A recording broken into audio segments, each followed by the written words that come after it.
ইনশাআল্লাহ আমিও বলে যাচ্ছি, সেদিন বেশি দূর নয় যেদিন বাবরির জায়গায় আবার নতুন করে সুন্দর কারুকার্যের বাবরি মসজিদ করে উঠবে ইনশাআল্লাহ। আরো জোরে বলুন ইনশাআল্লাহ। আর এর জন্য কোনো মন্দির ভাঙতে লাগবে না, এটাও ভেঙে দিয়ে যায়।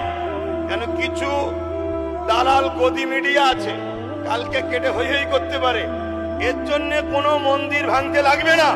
কেন বাবরি মসজিদের জায়গায় কোনো মন্দির এখনো হয়নি, চ্যালেঞ্জের সাথে বলছি। কেন আমার খোদার জায়গাতে কোন মায়ের লাল এমন পয়দা হয়নি সেখানে অন্য কিছু করে দেখাতে পারে। জোরে বলুন সুবহানাল্লাহ, জোরে বলুন নারে তাকবীর। কেন এটা কোনো পার্টির মিটিং নয়, যেখানে নরের তাকবীর চলবে, সুবহানাল্লাহ চলবে, না ধর্মীয় মিটিং। কথা মাথায় ঢুকছে তো নাকি?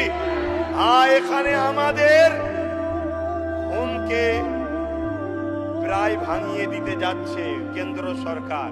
পুরো এখনো ভাঙেনি, পুরো ভাঙলে তার ভয়ানক ব্যবস্থা হবে।